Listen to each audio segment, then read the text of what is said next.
लोग set number 9 को start किए थे। कल हम लोग झारखंड के जीके को डिस्कस कर चुके हैं। सो आज के वीडियो में हम लोग समान अध्ययन के क्वेश्चन को डिस्कस करेंगे।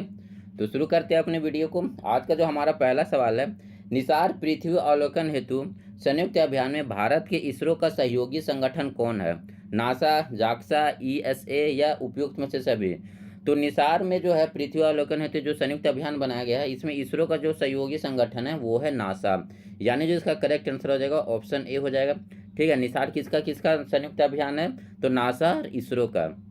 अब देखिए इसरो के बारे में कुछ पॉइंट नोट डाउन कर लीजिए। जैसे इसरो का जो गठन होता है कब होता है? तो इसरो का जो गठन होता है वर्ष 1969 में, 1969 में। और इसके जो अभी करंट में जो वर्तमान में जो अध्यक्ष हैं कौन है? तो एस सोमनाथ। ठीक है, इस पॉइंट को आप नोट डाउन कर लीजिए कि वर्तमान में इसरो के अध्यक्ष कौन है? एस सोमनाथ। अभी 23 अगस्त को इसरो ने अपने चंद्रयान का जो चंद्रयान 3 है उसे सक्सेसफुली चंद्रमा के जो साउथ पोल है उस पर लैंड करा दिया था। तो ये हमारे भारत के लिए काफ़ी प्राउड मोमेंट है। अब बात करते हैं नासा का। तो नासा का गठन कब होता है? तो नासा का जो गठन होता है वर्ष 1958 में होता है। ठीक है, नासा का गठन कब होता है? वर्ष 1958 में। और इसके जो वर्तमान अध्यक्ष हैं वो बिल नेल्सन हैं, बिल नेल्सन। ठीक है, इसे नोट डाउन कर लीजिए। ठीक है, बढ़ते हैं अपने अगले क्वेश्चन की तरफ। किस भारतीय नियामक प्राधिकार को हरित ऊर्जा पुरस्कार 2021 से सम्मानित किया गया है? सेबी को, इरडा को, ट्राई को या सेल को? तो ये जो है हरित ऊर्जा पुरस्कार 2021 का जो मिला है ये इरडा को मिला है, यानी जो इसका करेक्ट आंसर हो जाएगा ऑप्शन बी हो जाएगा। बढ़ते अपने अगले क्वेश्चन की तरफ। हमारा जो अगला क्वेश्चन है, निम्नलिखित में कौन सा जो है कालिदास की रचना नहीं है? ठीक है, निम्नलिखित में कौन सी रचना कालिदास की नहीं है? तो रघुवंशम ये है, अभिज्ञान शकुंतलम ये भी है, मालविका अग्निपुत्रम ये भी है, मृच्छकटिकम ये नहीं है, यानी जो इसका करेक्ट आंसर हो जाएगा ऑप्शन डी हो जाएगा। अब ये मृच्छकटिकम किसकी पुस्तक है? तो ये मृच्छकटिकम जो है ये शूद्रक। ठीक है, नाम नोट कर लीजिए, ये काफ़ी हो सकता है पूछ दें। तो मृच्छकटिकम किसकी पुस्तक है? शूद्रक की पुस्तक है। चलिए बढ़ते हैं अपने नेक्स्ट क्वेश्चन में। तो हमारा जो नेक्स्ट क्वेश्चन है, किस संस्थान ने परीक्षा संगम नाम से एक पोर्टल को लॉन्च किया? ठीक है, पोर्टल का नाम क्या है? परीक्षा संगम। तो एनसीईआरटी के द्वारा, यूजीसी के द्वारा, सीबीएसई के द्वारा या इसरो के द्वारा? तो परीक्षा संगम नामक जो पोर्टल है ये सीबीएसई के द्वारा स्टार्ट किया गया है, यानी जो इसका करेक्ट आंसर हो जाएगा ऑप्शन सी हो जाएगा। चलिए नेक्स्ट क्वेश्चन में चलते हैं। नई शिक्षा नीति 2020 को प्राइमरी स्तर पर लागू करने वाला देश का पहला राज्य कौन सा बन गया? इंपॉर्टेंट क्वेश्चन हो सकता है ये फ्रेंड्स, तो इसे आप अच्छे से नोट डाउन कर लीजिए। ठीक है, नई शिक्षा नीति 2020 को प्राइमरी स्तर पर लागू करने वाला देश का पहला राज्य कौन बना है? तो झारखंड, उत्तर प्रदेश, बिहार या उत्तराखंड? तो नई शिक्षा नीति 2020 को प्राइमरी स्तर पर लागू करने वाला देश का जो पहला राज्य है वो है उत्तराखंड। सो इसका करेक्ट आंसर ऑप्शन डी हो जाएगा। चलिए नेक्स्ट क्वेश्चन में चलते हैं। हमारा जो नेक्स्ट क्वेश्चन है, हाल में खबरों में रहा रूस तथा यूक्रेन की राजधानी है। ठीक है, रूस और यूक्रेन के बीच अभी जो युद्ध चल रहा है तो वही है कि यहाँ पर जो रूस और यूक्रेन की राजधानी बताना है। तो मॉस्को और क्यू, ब्लास्टिको और क्यू और बर्लिन, मॉस्को और बर्लिन। तो रूस की जो राजधानी है वो मॉस्को है और जो यूक्रेन की राजधानी है वो है क्यू, यानी जो इसका करेक्ट आंसर हो जाएगा ऑप्शन ए हो जाएगा। ठीक है, आप लोग कमेंट करके बताइए जो यूक्रेन की जो मुद्रा है उसे हम लोग क्या कहते हैं। ठीक है, इसका आंसर आप लोग जरूर कमेंट करके बताएं, यूक्रेन की मुद्रा को क्या कहा जाता है। आगे बढ़ते हैं। सूची 1 का सूची 2 से मिलान करना है। ये मुद्रा और उसकी देश। तो रिंगिट किसकी मुद्रा, किस देश की जो मुद्रा है वो रिंगिट कहलाती है? तो ये मलेशिया की जो मुद्रा है उसको हम रिंगिट कहते हैं। बाहत कहाँ की मुद्रा है? तो ये थाईलैंड। ठीक है, तो थाईलैंड की मुद्रा उसे हम बाहत कहते हैं। रुपया ये है इंडोनेशिया की मुद्रा कहलाती है। ठीक है, रुपया किसकी मुद्रा कहलाती है? इंडोनेशिया की। और वान जो है दक्षिण कोरिया की। सो आप लोग कमेंट करके बताएं वान जो है और किस देश की मुद्रा कहलाती है? आप लोग कमेंट करके आंसर जरूर बताएं। तो 47 का जो करेक्ट आंसर हो जाएगा ऑप्शन बी हो जाएगा। चलिए नेक्स्ट क्वेश्चन में बढ़ते हैं। निम्नलिखित में से किस भारतीय राज्य की सीमा जो है भूटान राष्ट्र के साथ नहीं मिलता है? ठीक है, भारत का कौन सा राज्य जो है भूटान के साथ सीमा नहीं साझा करता है? सिक्किम ये करता है, मेघालय नहीं करता है। ठीक है, तो इसका जो करेक्ट आंसर हो जाएगा ऑप्शन बी हो जाएगा। उसके बाद अरुणाचल प्रदेश भी टच करता है और पश्चिम बंगाल भी टच करता है भूटान की सीमा को। चलिए बढ़ते हैं अपने अगले क्वेश्चन की तरफ। कौन सा विकल्प शास्त्रीय भाषाओं का है? ठीक है, यहाँ पर जो है कौन सा जो विकल्प है शास्त्रीय भाषाओं का है? तो देखते हैं कौन कौन। हिंदी, उड़िया, गुजराती नहीं, ये नहीं है। तमिल, तेलुगु, संस्कृत ये हो सकता है। उसके बाद हमारा जो नेक्स्ट ऑप्शन है तमिल, मिती, डोगरी नहीं, ये भी नहीं है। बोडो, बांग्ला और असमिया, ये भी नहीं है। तो यानी जो इसका करेक्ट आंसर हो जाएगा ऑप्शन बी हो जाएगा। अभी जो भारत में टोटल जो है 6 शास्त्रीय भाषा हैं, ठीक है। टोटल जो शास्त्रीय भाषा है वो टोटल 6 है। देखिए इसमें कौन कौन आ जाएगा, तो आप इसे नोट डाउन कर लीजिए। तो हो जाएगा पहला तेलुगु, तेलुगु के बाद आप लोग नोट डाउन करिए मलयालम, मलयालम। उसके बाद आता है कन्नड़, उसके बाद नोट डाउन करिए तमिल। ये साउथ का जो चारों भाषा है, तेलुगु, मलयालम, कन्नड़, तमिल, ये हो जाएगा। उसके बाद एक संस्कृत, ये सब थे पहले से थे, लेकिन अभी छठा जो जोड़ा गया है, जो लेटेस्ट जोड़ा गया है, वो उड़िया भाषा को जोड़ा गया है, ठीक है। लेटेस्ट जो जोड़ा गया है उड़िया भाषा को शास्त्रीय भाषा में, तो ये हो जाएगा उड़िया। तो ये टोटल 6 जो है शास्त्रीय भाषा हैं भारत में। तो इसे आप नोट डाउन कर लिए। चलिए बढ़ते हैं अपने अगले क्वेश्चन में। निम्नलिखित में कौन सा सुमेलित नहीं है? यात्री और उसके शासनकाल। तो वाहयान किसके शासनकाल में आया था? चंद्रगुप्त द्वितीय के शासनकाल में आया था, ये बिल्कुल सही कथन है। हेनसांग, हासे हेंगसांग, हासे हर्षवर्धन, ये भी सही है, ठीक है। मेगास्थनीज, ये अशोक के शासनकाल में आया था, नहीं। मेगास्थनीज जो है ये अशोक के शासनकाल में नहीं, बल्कि चंद्रगुप्त मौर्य के शासनकाल में आता है, ठीक है। यहाँ पर ये किसके शासनकाल में आता है? तो चंद्रगुप्त मौर्य के शासन में आता है मेगास्थनीज। उसके बाद डायमेकस बिंदुसार के शासनकाल में आता है, ये सही है, ठीक है। तो यहाँ पर जो करेक्ट आंसर बनेगा ऑप्शन सी बन जाएगा। मेगास्थनीज किसके शासनकाल में आता है? चंद्रगुप्त मौर्य के शासनकाल में आता है। आप लोग कमेंट करके बताएं कि मेगास्थनीज की जो एक प्रसिद्ध पुस्तक है वो कौन सी है। आप लोग कमेंट करके इसका आंसर जरूर बताएं। चलिए बढ़ते हैं अपने अगला क्वेश्चन की तरफ। हमारा जो अगला क्वेश्चन है सूची 1 का सूची 2 से मिलान करना है। तो लड़ाई और संबंधित वर्ष, पानीपत की प्रथम लड़ाई, ठीक है। पानीपत की लड़ाई, ये पानीपत की लड़ाई जो यहाँ पर ऑप्शन के अनुसार जो बनेगा, ये पानीपत की लड़ाई होती है 1526 ईस्वी में, ठीक है। खानवा की लड़ाई ये 1527 ईस्वी में। चौसा की लड़ाई, चौसा की लड़ाई होती है ये 1539 में। और जो कन्नौज का लड़ाई है 1540 में, ठीक है। तो यहाँ पर जो ऑप्शन बन जाएगा करेक्ट ऑप्शन बी हो जाएगा। अभी जो थोड़ा सा इसके बारे में और कुछ पॉइंट नोट डाउन कर लीजिए। जैसे पानीपत का प्रथम लड़ाई, पानीपत का प्रथम लड़ाई कब होता है? तो 1526 ईस्वी में होता है। और ये किसके किसके बीच होता है? तो ये बाबर और इब्राहिम लोदी के बीच, ठीक है। यहाँ पर बाबर और इब्राहिम लोदी, इब्राहिम लोदी के बीच होता है। यहाँ पर जो है इसी युद्ध के साथ जो भारत में है मुगल का शासन स्टार्ट होता है, ठीक है। तो अगर पूछेगा कौन से युद्ध के बाद भारत में मुगल का शासन स्टार्ट होता है, तो पानीपत का प्रथम लड़ाई के बाद जो भारत का है मुगल में मुगल शासन स्टार्ट होता है। इसमें बाबर किसको हराता है? तो इब्राहिम लोदी को हराता है। उसके बाद बाबर के द्वारा ये दूसरा जो युद्ध लड़ा गया था वो खानवा का युद्ध था। खानवा का युद्ध था, ये कब लड़ा गया था? 1527 ईस्वी में। और ये किसके किसके बीच लड़ा गया था? तो ये बाबर और राणा सांगा के बीच में लड़ा गया था, ठीक है। बाबर और राणा सांगा, ये मेवाड़ का राजा था राणा सांगा। उसके बाद अगला जो युद्ध है, ये युद्ध है कौन सा? चौसा का लड़ाई, ठीक है। चौसा का लड़ाई ये कब होता है? चौसा का जो लड़ाई होता है ये 1539 ईस्वी में होता है। ये किसके किसके बीच हुआ था? तो ये हुमायूं, ठीक है, मुगल शासक जो हुमायूं था और अफगान शासक शेरशाह सूरी,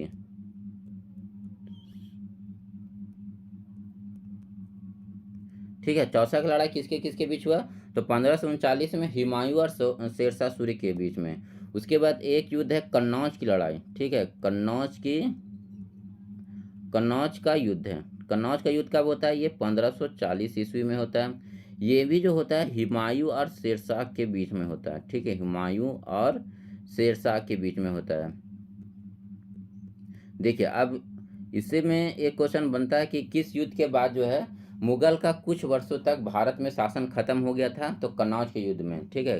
क्योंकि कन्नौज के युद्ध में जो शेरशाह है हुमायूं को हरा देता है। इसके बाद हुमायूं भारत छोड़ के कुछ दिनों के लिए बाहर चल जाता है। तो यहाँ पर फिर सूर्यवंश का कुछ दिन के लिए भारत में जो है वो सूर्यवंश का जो स्थापना हो जाता है कुछ दिन के लिए। फिर बाद में पुनः जब हुमायूं वापस भारत पर आक्रमण करके इस सूर्यवंश को हराता है तो फिर पुनः जो है मुगल का शासन स्थापित होता है। सो बढ़ते हैं अपने अगले क्वेश्चन की तरफ। निम्नलिखित को उनके संगठन के आधार पर क्रमवार सजाइए। बम्बे एसोसिएशन, बम्बे एसोसिएशन की स्थापना कब होती है? तो इसकी जो स्थापना होती है वर्ष 1852 ईस्वी में होता है। ठीक है, बॉम्बे एसोसिएशन की स्थापना कब होती है? वर्ष 1852 ईस्वी में। उसके बाद जो है मद्रास महाजन सभा, महाजन सभा का स्थापना जो होता है ये वर्ष 1884 ईस्वी में होता है। मद्रास महाजन सभा का स्थापना कब होता है? वर्ष 1884 ईस्वी में। इंडियन लीग की स्थापना कब होती है? तो इसकी जो स्थापना होती है ये 1875 ईस्वी में। ठीक है, इंडियन लीग की स्थापना कब होती है? वर्ष 1875 ईस्वी में। और इंडियन एसोसिएशन की स्थापना कब होती है? तो इसकी जो स्थापना होती है वर्ष 1876 ईस्वी में। ठीक है, ठीक है, तो ये कौन कौन सा हो जाएगा? बॉम्बे एसोसिएशन की स्थापना 1852 में, मद्रास महाजन सभा का 1884 में, इंडियन लीग की स्थापना 1875 में, और इंडियन एसोसिएशन की स्थापना जो है 1876 में होता है। सो इसका जो करेक्ट आंसर बनेगा ऑप्शन डी बन जाएगा। ठीक है, तो मतलब सबसे पहले किसका? बॉम्बे एसोसिएशन 1852 में, उसके बाद इंडियन लीग 1875 में, इंडियन एसोसिएशन 1876 में, और मद्रास महाजन सभा 1884 में। इससे रिलेटेड क्वेश्चन और बन सकता है, मतलब इसके संस्थापक कौन कौन थे? ये तो वर्ष हो गया। तो बॉम्बे एसोसिएशन के संस्थापक कौन थे? ये भी कई बार एग्जामों में है जो पूछ लिया जाता है। ठीक है, तो इसे भी आप नोट डाउन कर लीजिए। बॉम्बे एसोसिएशन की जो स्थापना है ये दादा भाई नौरोजी के द्वारा किया जाता है। ठीक है, दादा भाई नौरोजी। उसके बाद जो हमारा अगला है इंडियन लीग, ये किसके द्वारा इसका स्थापना किया जाता है? तो इंडियन लीग की स्थापना जो की जाती है वो शिशिर कुमार घोष के द्वारा किया जाता है। उसके बाद जो है इंडियन एसोसिएशन की स्थापना किसके द्वारा किया जाता है?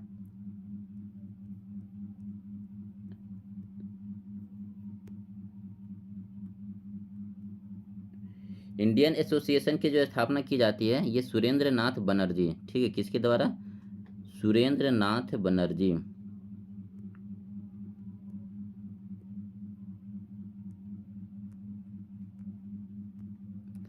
और इसमें एक और व्यक्ति शामिल थे, वो आनंद मोहन बोस। ठीक है, जो इंडियन एसोसिएशन की स्थापना की जाती है दो व्यक्तियों के द्वारा की जाती है, सुरेंद्र नाथ बनर्जी और आनंद मोहन बोस के द्वारा। उसके बाद जो हमारा अगला है मद्रास महाजन सभा। ठीक है, मद्रास महाजन सभा, इसकी जो स्थापना की जाती है राधावाचारी के द्वारा, राधावाचारी, और एक व्यक्ति शामिल थे आनंद चार्लू। तो ये इसे आप नोट डाउन कर लीजिए, ये कभी कभी एग्जाम में पूछ दिया जाता है। बढ़ते हैं अपने अगले क्वेश्चन में। हमारा जो अगला क्वेश्चन है, निम्नलिखित कथनों पर विचार कीजिए। भारतीय राष्ट्रीय कांग्रेस का प्रथम अधिवेशन कलकत्ता में हुआ था। नहीं, ये गलत है। भारतीय राष्ट्रीय कांग्रेस का प्रथम अधिवेशन जो होता है वो 1885 ईस्वी में मुंबई में होता है। ठीक है, मुंबई में एग्जैक्ट जगह कहाँ पर? तो गोकुल दास तेजपाल संस्कृत विद्यालय। इसे भी नोट डाउन कर लीजिएगा क्योंकि यही पूछता है। ठीक है, तो भारतीय राष्ट्रीय कांग्रेस का प्रथम अधिवेशन कब होता है? 1885 में। कहाँ पर? तो मुंबई के गोकुल दास तेजपाल संस्कृत महाविद्यालय में। तो पहला कथन तो गलत हो गया। उसके बाद दूसरे कथन क्या है? भारतीय राष्ट्रीय कांग्रेस का दूसरा अधिवेशन दादा भाई नौरोजी की अध्यक्षता में की जाती है। ये सही है कथन। ठीक है, और कब की जाती है? तो डेट भी याद रख लिए, ये 1886 में होता है दूसरा अधिवेशन। भारतीय राष्ट्र कांग्रेस तथा मुस्लिम लीग दोनों ने लखनऊ में 1916 में अधिवेशन किया तथा लखनऊ समझौता संपन्न किया। ठीक है, तो ये तीसरा कथन भी सही है। आप लोग कमेंट करके बताएं कि 1916 का अधिवेशन की अध्यक्षता किसने की थी। आप लोग इसका आंसर जरूर कमेंट करके बताएं। तो इसमें जो करेक्ट आंसर हो जाएगा, पहला तो गलत है, तो करेक्ट आंसर हो जाएगा 2 और 3 यानी सी। ठीक है, चलते हैं अपने नेक्स्ट क्वेश्चन में। भारतीय परिषद अधिनियम 1909 के संबंध में निम्नलिखित में कौन सा सही नहीं है? इसने पहली बार भारत में विभिन्न विधान परिषदों में भारत के निर्वाचन का प्रावधान किया। ये कथन बिल्कुल सही है। उसके बाद इसने भारत में निर्वाचन प्रणाली की शुरुआत की तथा संसदीय व्यवस्था की नींव रखी। हालांकि यह मार्ले का इरादे के विपरीत था। ये भी कथन सही है। इसने मुस्लिम को पृथक निर्वाचन का अधिकार प्रदान किया। ये भी कथन सही है। इसने द्वैध शासन की नींव रखी। नहीं, द्वैध शासन का जो नींव पड़ता है 1919 के भारत सरकार अधिनियम के द्वारा पड़ता है। सो इसमें जो गलत कथन हो जाएगा ऑप्शन डी, यानी जो इसका करेक्ट आंसर हो जाएगा ऑप्शन डी बनेगा। चलिए नेक्स्ट क्वेश्चन में चलते हैं। निम्नलिखित में कौन सा एक मतदाता आयु घटाने से संबंधित संविधान संशोधन है? मतलब किस संविधान संशोधन द्वारा जो मतदाता की आयु थी पहले 21 वर्ष से घटाकर 18 वर्ष कर दिया गया? तो 61वां संविधान संशोधन, 44वां संविधान संशोधन, 42वां संविधान संशोधन या 24वां संविधान संशोधन? तो मतदाता की जो आयु है 21 वर्ष से घटाकर 18 वर्ष कर दिया जाता है 61वां संविधान संशोधन। 61वां संविधान संशोधन 1998 में, ठीक है, 61वां संविधान संशोधन 1998 में। सो इसका जो करेक्ट आंसर हो जाएगा ऑप्शन ए हो जाएगा। पंचायती राज संस्थानों को 29 कार्यों की सूची किस अनुच्छेद के तहत दी गई? ठीक, अनुच्छेद 243 अनुच्छेद 243 अनुच्छेद 243 या अनुच्छेद 243 तो पंचायती राज संस्थानों को 29 कार्यों की जो सूची दी जाती है वो अनुच्छेद 243 के तहत दी जाती है, ठीक है। यानी जो इसका करेक्ट आंसर हो जाएगा ऑप्शन सी हो जाएगा।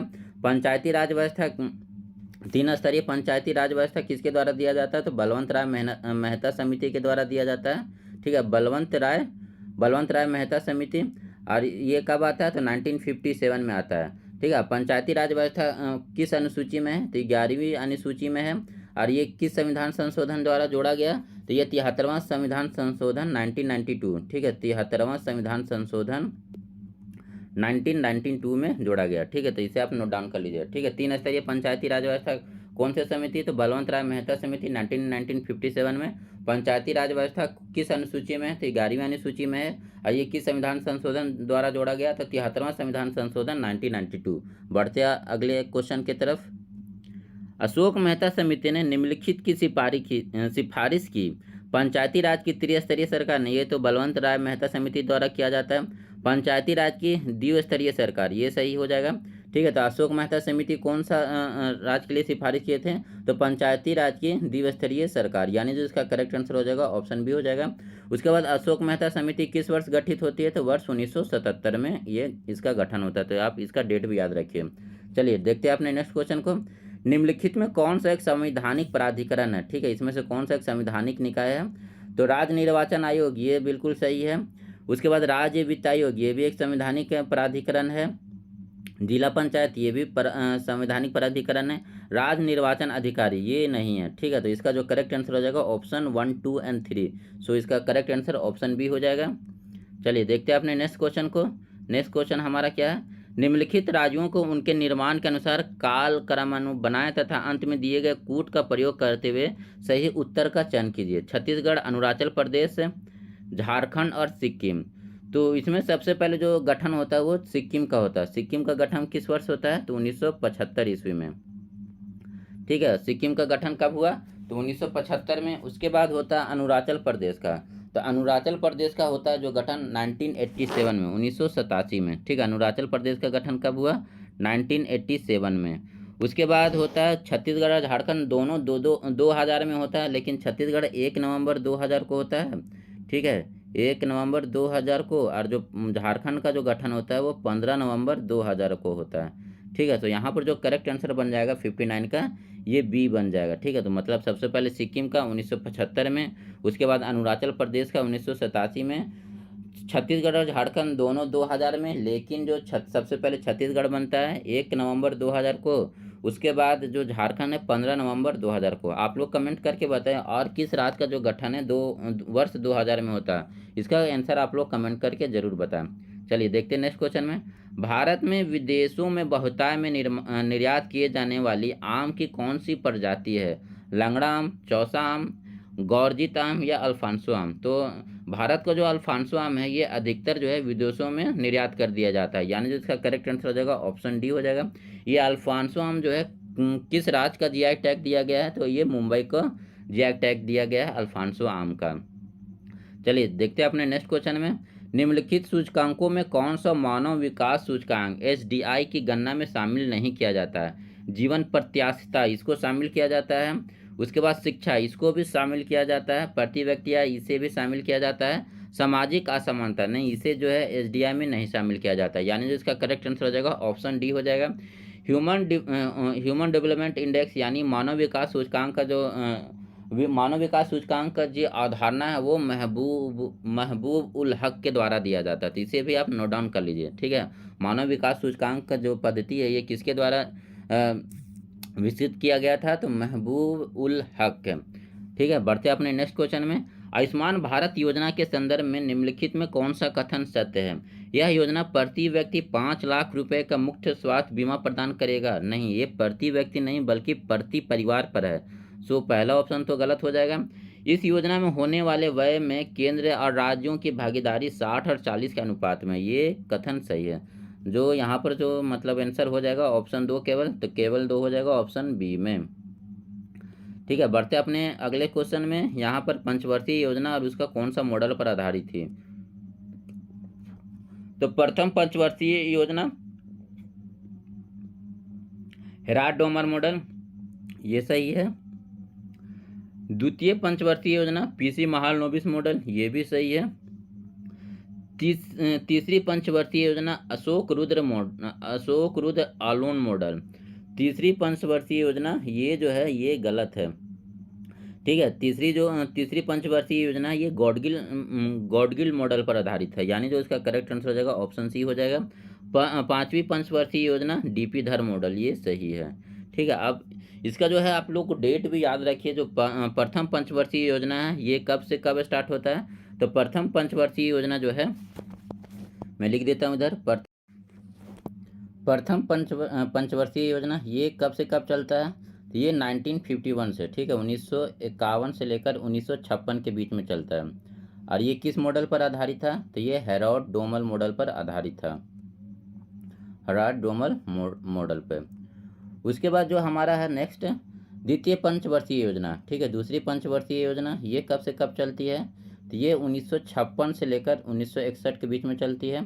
और ये किस मॉडल पर आधारित था? तो ये पीसी महालनोबिस मॉडल पर, ठीक है, पीसी महालनोबिस मॉडल पर ये आधारित थी। उसके बाद जो तीसरी पंचवर्षीय योजना है, तीसरी पंचवर्षीय योजना ये कब से कब चलती है? ये 1961 से लेकर 1966 तक चलता है। और ये किस मॉडल पर आधारित थी? तो ये गॉडगिल योजना पर आधारित थी, ठीक है, गॉडगिल मॉडल। उसके बाद जो चौथी पंचवर्षीय योजना है ये 1900, यहाँ पर जो तीसरी देखिए ये अब डेट याद रखिएगा। तीसरी पंचवर्षीय योजना के बाद अवकाश होता है, 3 साल का अवकाश हो जाता है। उसके बाद जो चौथी पंचवर्षीय योजना होता है ये 1969, ठीक है, 1969 से लेकर 1974 के बीच में चलता है। और ये किस मॉडल पर आधारित था? तो चौथी जो है ये ये जो है अशोक रुद्र मॉडल पर आधारित था। चौथी पंचवर्षीय योजना जो है किस मॉडल पर आधारित थी? तो अशोक रुद्र मॉडल पर, ठीक है। तो इसे आप नोट डाउन कर लीजिए। बढ़ते अपने अगले क्वेश्चन में। निम्नलिखित में कौन सा वैश्विक ताप वृद्धि यानी ग्लोबल वार्मिंग का प्रभाव है? समुद्र जल का बढ़ना, ठीक है, ग्लोबल वार्मिंग के कारण समुद्र जल का जो है तल बढ़ जाएगा, ये बिल्कुल कथन सही है। उसके बाद हिम नदी का पिघलना, ये भी कथन सही है। बीमारियों का फैलना, ये भी कथन सही है। उसके बाद जो परवाल भित्ति का विरंजन होना, मतलब जो रंग बिरंगा परवाल भित्ति है वो सफ़ेद होने लग रहा है, ये भी कथन सही है। सो इसका जो करेक्ट आंसर हो जाएगा ऑप्शन डी हो जाएगा, सभी कथन सही हैं। बढ़ते अपने अगले क्वेश्चन में। सूची 1 का सूची 2 से मिलान करना है। विश्व पर्यावरण दिवस, विश्व पर्यावरण दिवस कब मनाया जाता है? तो ये तो 5 जून को मनाया जाता है। विश्व वानिकी दिवस जो है 21 मार्च को। विश्व पर्यावास यानी हैबिटेट दिवस ये कब मनाया जाता है? तो ये अक्टूबर के प्रथम सप्ताह में, यानी जो इस सी का 4 हो जाएगा। और ओजोन लेयर दिवस ये 16 सितंबर को। सो इसका जो करेक्ट आंसर बनेगा ऑप्शन डी बन जाएगा, ठीक है। इसका जो करेक्ट आंसर हो जाएगा ऑप्शन डी हो जाएगा। पश्चिमी भाग में हिमालय की श्रेणी का दक्षिण से उत्तर की ओर निम्नांकित में कौन सा क्रम सही है? ठीक है, हिमालय का जो श्रेणी है उसको दक्षिण से उत्तर की ओर सजाना है। तो महान हिमालय, लघु हिमालय, शिवालिक लघु हिमालय, महान हिमालय, लघु हिमालय, महान हिमालय, शिवालिक, या शिवालिक, महान हिमालय, लघु हिमालय। तो उत्तर से दक्षिण का जो क्रम हो जाएगा तो सबसे दक्षिण में जो है ये शिवालिक है, उसके बाद लघु हिमालय है, और सबसे उत्तर में जो हो जाएगा महान हिमालय, यानी जो इसका करेक्ट आंसर हो जाएगा ऑप्शन बी हो जाएगा। हमारा नेक्स्ट क्वेश्चन है सूची 1 का सूची 2 से मिलान करना है। फिर से तो भील जनजाति सबसे ज़्यादा कहाँ पाया जाता है, तो ये राजस्थान में। उसके बाद संथाल तो हमारा झारखंड का है। उसके बाद राजी, राजी सबसे ज़्यादा कहाँ पर पाया जाता है, तो राजी जो है ये उत्तराखंड की जनजाति है। उसके बाद जो लेप्चा ये सिक्किम का है। ठीक है, तो इसका जो करेक्ट आंसर हो जाएगा, इसका जो करेक्ट आंसर बनेगा ऑप्शन बी बन जाएगा करेक्ट आंसर इसका बिल्कुल। चलिए देखते हैं हमारा नेक्स्ट क्वेश्चन क्या है। नेक्स्ट क्वेश्चन भी सूची 1 का सूची 2 से मिलान करना है। मुख्य नदी और उसकी सहायक नदी, तो कृष्णा, कृष्णा की यहाँ पर जो सहायक नदी कौन हो जाएगी, तो यहाँ पर जो कृष्णा की सहायक नदी है ये भीमा बनेगी। ठीक है, उसके बाद ब्रह्मपुत्र, ब्रह्मपुत्र की जो सहायक नदी है ये तीस्ता बनेगी। गोदावरी, गोदावरी के जो सहायक नदी बनेगी ये इंद्रावती बनेगी। और यमुना का जो सहायक नदी बनेगा ये चंबल बनेगा। सो यहाँ पर जो इसका करेक्ट ऑप्शन बनेगा, करेक्ट आंसर हो जाएगा यहाँ पर ऑप्शन बी बिल्कुल सही हो जाएगा। ठीक है, बढ़ते अपने अगले क्वेश्चन में। यहाँ पर फिर से जो है सूची 1 का सूची 2 से मिलान करना है। परियोजना और अवस्थिति, मतलब कौन सा परियोजना किस नदी पर है, तो भांगड़ा नंगल परियोजना किस नदी पर है, तो ये सतलज नदी पर है। ठीक है, भांगड़ा नंगल सतलज नदी। उसके बाद हीराकुंड परियोजना, हीराकुंड कहाँ पर है, महानदी पर है। इंडुक्की परियोजना पेरियार नदी पर है। ठीक है, इंडुक्की किस पर है, तो पेरियार में। और नागार्जुन सागर परियोजना ये कृष्ण नदी पर है। सो यहाँ पर जो करेक्ट आंसर बनेगा ऑप्शन बी बन जाएगा। किस राज्य में सौर ऊर्जा के विकास की सर्वाधिक क्षमता है, मध्य प्रदेश, झारखंड, उत्तर प्रदेश या राजस्थान, तो सौर ऊर्जा का जो विकास का सर्वाधिक क्षमता है यहाँ पर हो जाएगा ऑप्शन डी यानी राजस्थान में। सो इस वीडियो में इतना ही। Thank you for watching this video.